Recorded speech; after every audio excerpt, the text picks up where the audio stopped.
Всем привет! Это очередной влог из Аргентины. И я планирую начать его с очень сладкой нотки.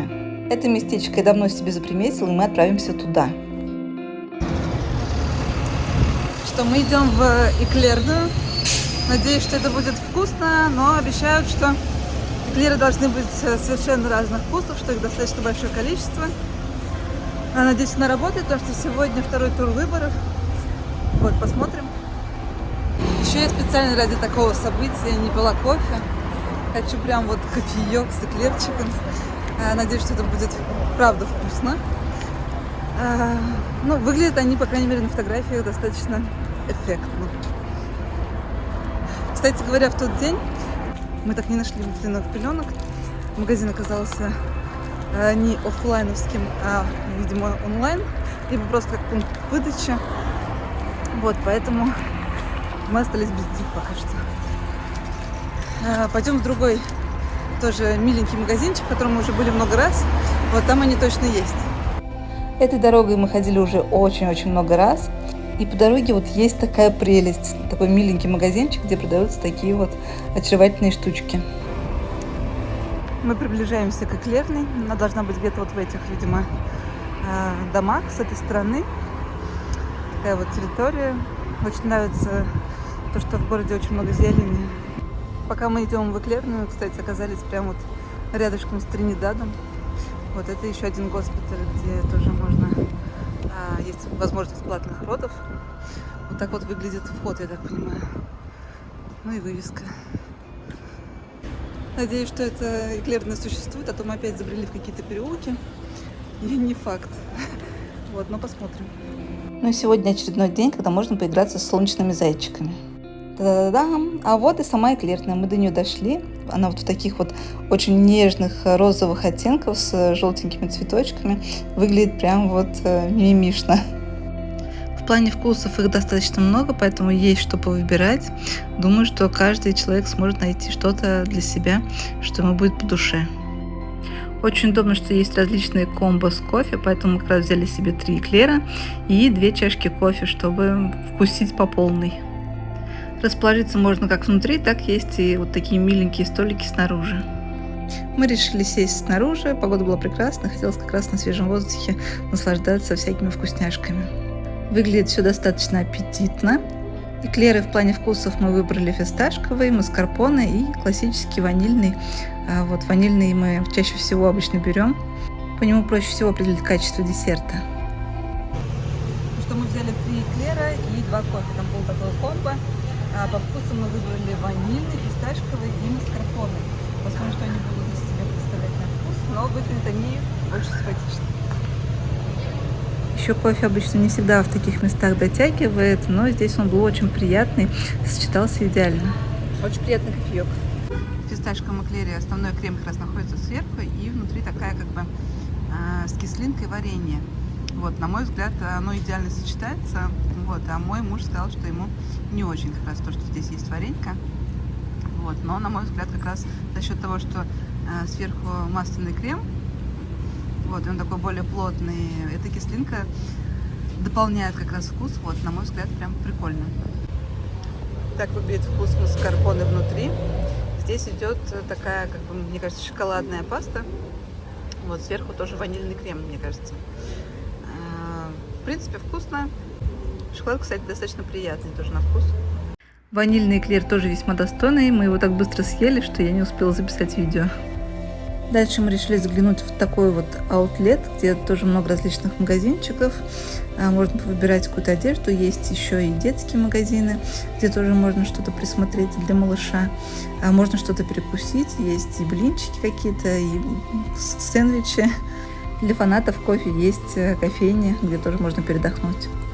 Есть вот такой вот яркий кэнди-бар, где продаются различные мармеладки, что-то в духе нашего пирата мармелада. Ну и территорию украшает, конечно же, прекраснейшая жакаранда. Еще можно находить вот такие вот забавные таблички с песиками, и где-то местами еще отмечены такие лапки. Ну и один из моих любимых магазинчиков в плане одежды для малыша. Тут можно найти достаточно много милых каких-то вещей, неплохого качества и за весьма приемлемые цены. Когда малышка подрастет, обязательно сюда еще загляну. А так я купила именно в этом магазинчике такое милое полотенчико с ушками. Вот потом вам тоже его покажу. Ну, еще мне тут очень нравятся держатели для сосок. Они такие забавные. А это мне хотелось показать, как цветок жакаранды выглядит поближе. Такой вот очень милый, мне кажется, напоминает чем-то колокольчик. Ну и относительно наших планов, у нас была еще одна цель. Мы хотели купить вафельницу, потому что я на завтрак очень люблю готовить какие-нибудь вафли, и сладкие, и не сладкие. Вот, поэтому, мне кажется, это такая для меня необходимая покупка. Вот. Мы уже как-то приценивались, и вот как раз зашли уже конкретно в магазин, чтобы ее приобрести. Еще, если вам интересно, что здесь по ценам, мы немножко подсмотрели. И вот холодильники, например, можно найти от 200 до 400 тысяч, плиты где-то в районе 40 тысяч можно найти. Ну, а мы пришли вот за вафельницей, и я присмотрела вот эту. Она стоит в районе вот 2000 рублей. Ну и всякие еще проварки, тут их тоже большое количество. А мы, кстати, хотим, наверное, купить еще нормальную кофемашину, но будем уже смотреть в более профессиональном магазине. Дома мы стараемся есть как можно больше фруктов. Я уже говорила, что здесь невероятнейшая дыня. Вот она очень вкусная. И мы взяли еще попробовать вишню. Она вот только появилась в лавках. И она как будто вот прям вот из сада бабушки. Вот очень вкусная. Прям такая, тоже как будто какие-то воспоминания с детства пробуждает. Мы сейчас собираемся пойти в очередной раз на прогулку. Мы хотим пройтись до барахолки. Вроде как она должна быть здесь, в принципе, недалеко. Но я не уверена, что мы ее там обнаружим. Посмотрим, будет ли там вообще что-нибудь. Сегодня, очень солнечно. 24 градуса, насколько я понимаю. Вот, но не знаю, как они будут ощущаться на улице. Возможно, будет гораздо жарче.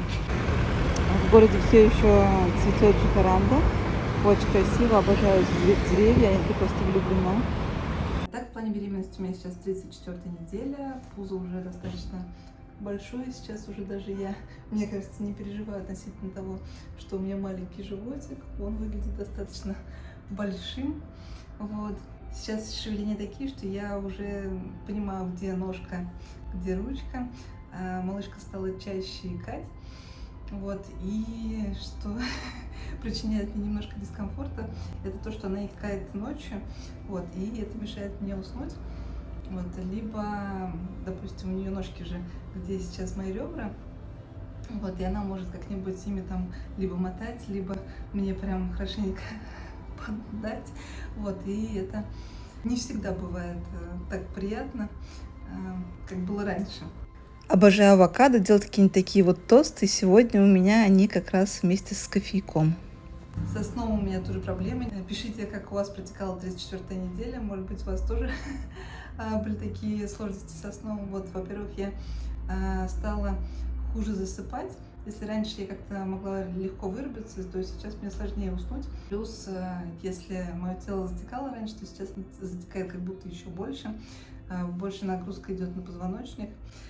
И я прям вот постоянно ворочаюсь то с одной стороны, то на другую, пытаясь найти ту самую позу, которая сможет меня немножко хотя бы расслабить. Подушка сейчас уже не сильно, мне кажется, спасает. Я, в принципе, даже так приноровилась, что я ее не замечаю, она прям перемещается вместе со мной то на другую, то на одну, то на другую сторону. Опять же таки, у меня есть... Я читала, что, в принципе, это нормально, что такое тоже часто бывает, вот, но пишите, было ли у вас такое или не было, знакомо ли вам это. Вот у меня очень часто ночью тоже, типа, как будто, не знаю, как это описать, как будто пальцы не могут сгибаться. Или, типа, даже разогнуться. То есть я могу их согнуть, но разгибаются они так с трудом. Я прям ощущаю вот этот, как бы, дискомфорт от того, что мне нужно их разогнуть. И это возможно только с каким-то таким усилием. И это происходит сейчас, наверное, в ближайшие как раз 2 недели. Вот прям вот все так усилилось. Потому что раньше вообще, наверное, с 20-й недели у меня было только с одним пальцем, вот именно с мизинцем. Вот почему-то у меня именно с ним как бы такое происходило. Но сейчас уже стабильно.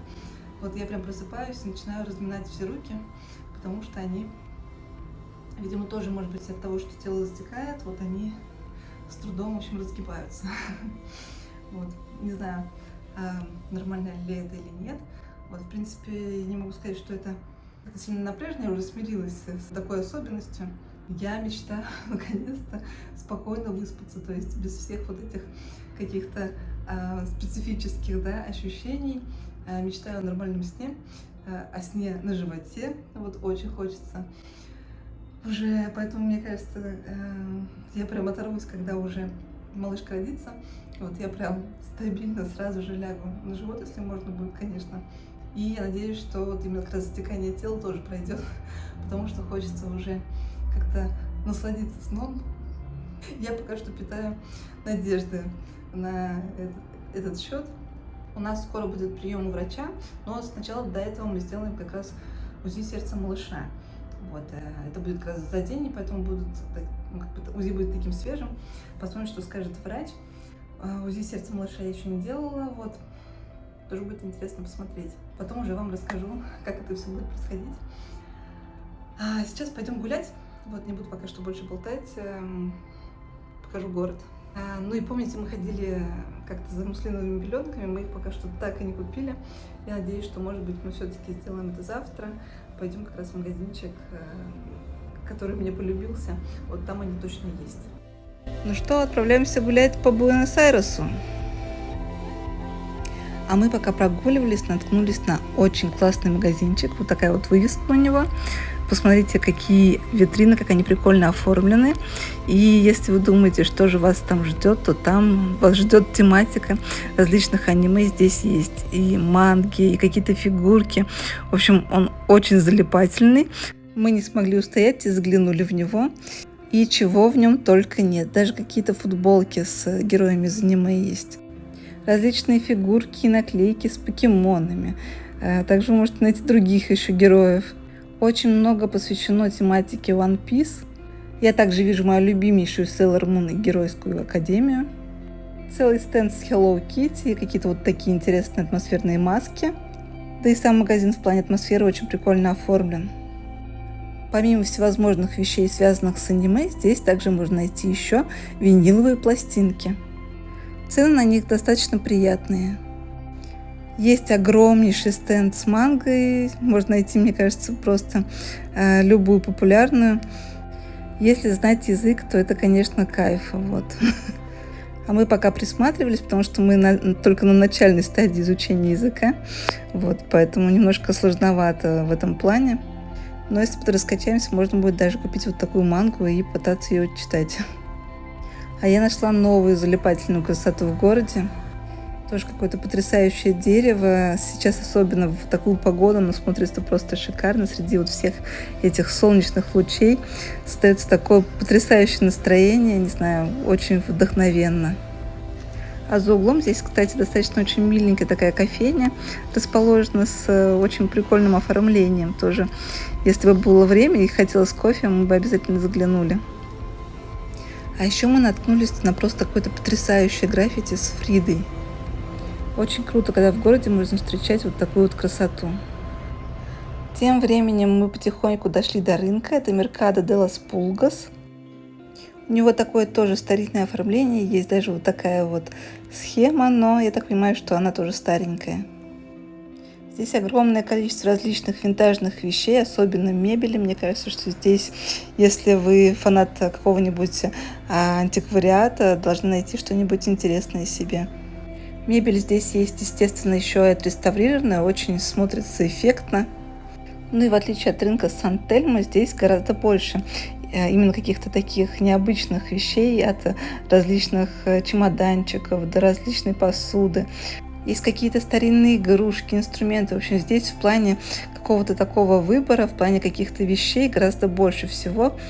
Глаза разбегаются. Вот, если вы, допустим, действительно ценитель, то здесь вам должно понравиться, потому что действительно впечатляет масштаб.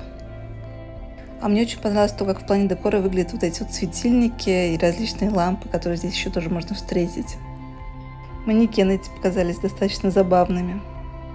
А вот посмотрите, какая старинная печатная машинка. Тоже очень атмосферно выглядит. Еще мне очень нравилось, что некоторые ряды украшены вот такими вот флажками. Ну и, конечно, круто с точки зрения того, что, представляете, у всех вот этих вот вещей есть какая-то своя история. Может быть, даже какая-то совершенно удивительная, достойная того, чтобы написать о ней книгу. В общем, не знаю, как лично вам, но мне такие места кажутся весьма атмосферными, вдохновляющими. И очень круто, когда у вещей появляется какая-то такая своя вторая жизнь.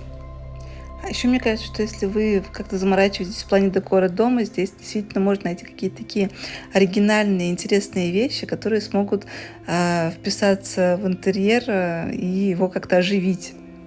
Еще здесь очень красивая винтажная посуда, и она здесь, кстати говоря, неплохо как раз расставлена. Очень удобно, можно посмотреть и что-то для себя выбрать. Таких лавок на этом рынке несколько, поэтому можно прям вот позалипать.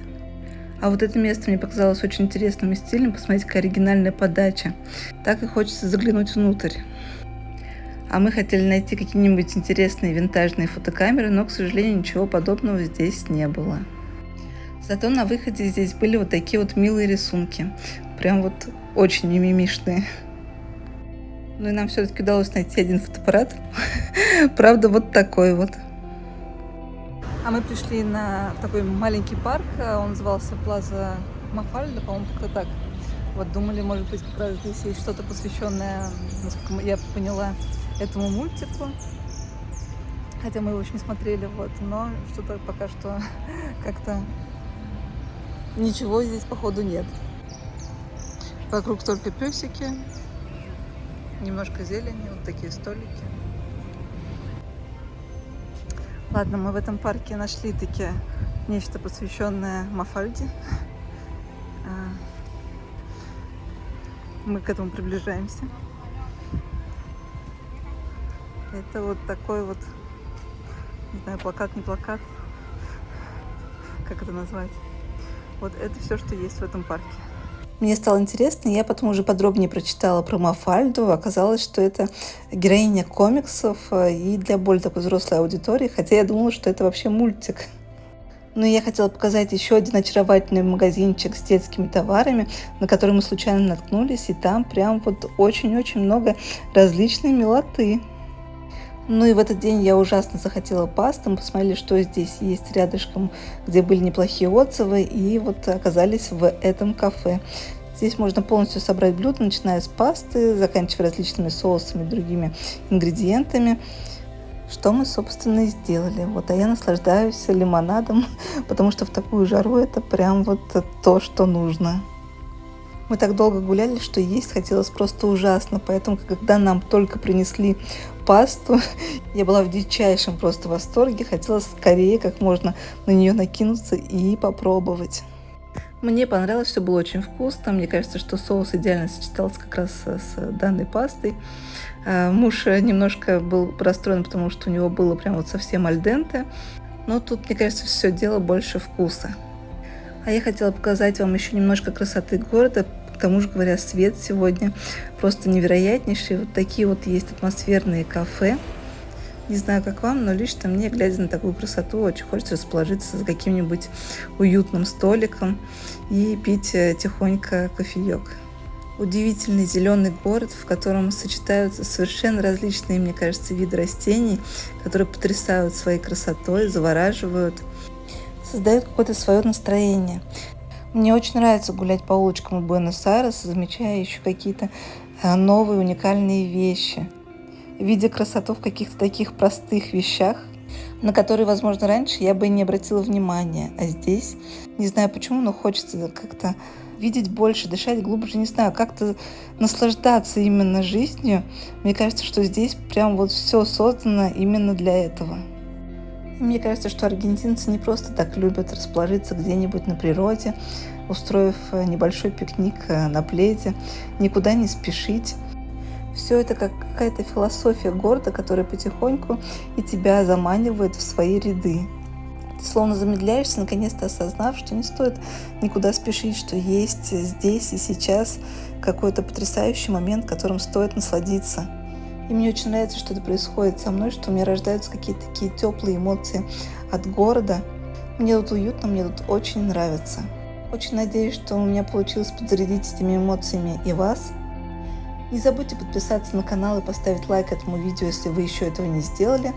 Это будет как такая моральная поддержка. Надеюсь, что вам действительно понравилось гулять по городу вместе со мной. Обязательно скоро увидимся, вас будет ждать еще больше и больше интересного. Ну и с вами была Вика в этом влоге из Аргентины. Всем пока-пока!